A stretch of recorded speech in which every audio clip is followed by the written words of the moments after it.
Всем привет! Снова на канале Саня. Ну вот у нас машинка Toyota Crown. Мотор 2 LT. Вчера я его заводил. Кое-как завел. Мотор завелся, но один цилиндр не работает. И какой-то стук. Непонятно. Ну, в двигателе, конечно, но... Ну и вот у нас состояние очень все печально. Машинка у нас была в деревне, в одной тут рядом, 30 километров.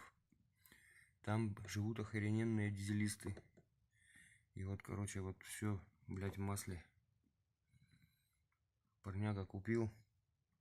И, честно говоря, охренел.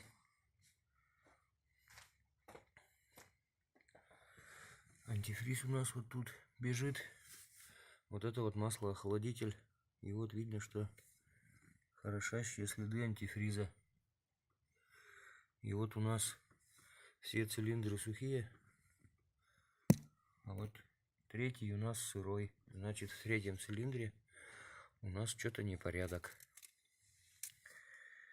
Так, ну и что еще? Турбинка у нас стоит вот такая. И вот пока я заезжал, она вот столько масла нагнала. Буквально 3 минуты времени. И вот он, наш третий цилиндр. И что-то там какие-то железяки лежат. Что-то какие-то вот железяки. Вон они там. И вчера давай крутить двигатель. Вот сейчас он стоит по меткам. Но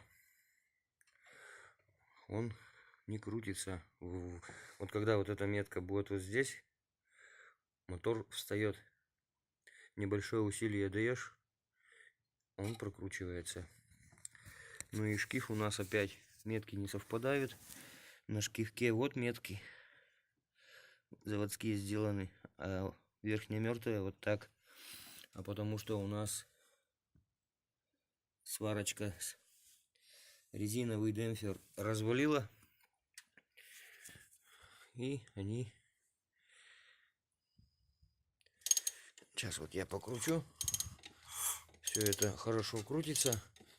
И мне надо до того момента, пока не встанет. Вот оно тяжело уже пошло. И вот он встал.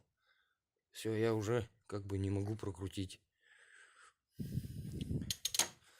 Сейчас тогда снимем клапанную крышку. Скорее всего, что что-то в клапанной крышке. Но опять же, почему из цилиндра железяки выбежали, непонятно. Сейчас разберем, посмотрим.